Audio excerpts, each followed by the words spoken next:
Hello and welcome to the Money Marketing Podcast. I'm Kimberly Dondo, Digital Content Manager. And in this week's Weekend Essay podcast, we have acting editor Michael Klimes giving his account of the flaws within the social care system. Take it away, Mike.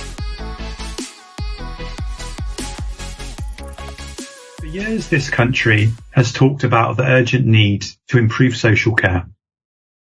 The familiar lines are the system is underfunded, understaffed, and arcane. And the time for debate is over, and action is needed now. While all these points are legitimate, they miss what could be a profound limitation in any better social care system. What percentage of people kept alive by social care really want to be there? This stark question comes from the recent experience I had with my grandmother, who died at the end of November. Our beloved babichka had a fall in her flat, was bedridden for a year, and imprisoned in an incremental decline. There were several trips from the flat to hospital and back again before my mum managed to find a good care home for her in Kidlington, Oxfordshire.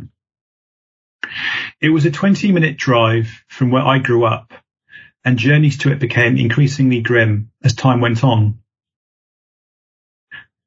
Bubby received excellent care at this home, and a couple of staff established genuine relationships with her. They even turned up at her funeral, and it was right they were present. I would bet the care Bubby received was certainly better than most, but it was not enough to dignify the pain of her last 6 weeks. Bearing witness to her final stretch of life was intensely harrowing, and it forced me to reflect on death. There was a tipping point in my experience of visiting Bubby, where I went from wanting her to live to die. That sentiment did not occur immediately, and started to gain current after her stroke at the end of July. It paralysed her down the left side, and a bad situation became considerably worse. Her appetite and communication remained strong during August, but deteriorated over September. How much became apparent at the end of the month, when she was the most withdrawn I'd seen her since she got to the care home. In Czech, she told me, "Život je těžký," that means life is hard. I simply told her, "Tak musíš jít," that means you must go. I gave her permission to die, and 6 weeks later, she honoured the sentiment.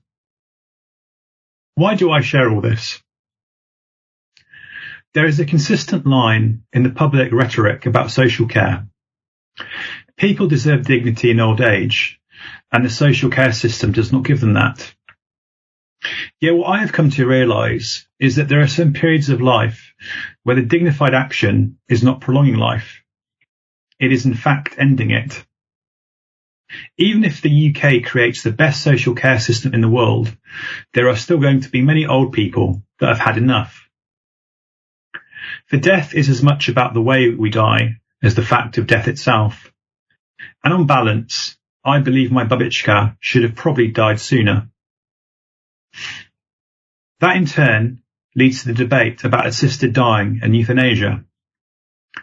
The subject is a deeply emotive one and needs to be tied to broader themes like social care.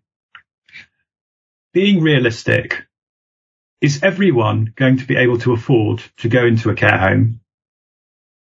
And will all the care homes offer equal treatment? And will everyone want to be there? Any discussion about social care should be connected to the equally worthy discussion of assisted dying in our society. It is currently illegal throughout the UK and can be persecuted as manslaughter or murder. That should be reviewed, as the average increase in life expectancy is not always carried through to the quality of life. I just don't buy the narrative that the increase in life expectancy modern society has managed to engineer is by definition progressive. The outcomes are certainly not distributed equally. Some people age with relatively few issues, others do not. There is also a point when forcing a person to live is not compassionate, but cruel. A person who is bedbound and cannot feed, wash, or go to the toilet by themselves is likely to become miserable. So is the family who visits them for a prolonged period and sees them ravaged by dementia and whatever else. It is time both social care and euthanasia be reformed in an integrated way.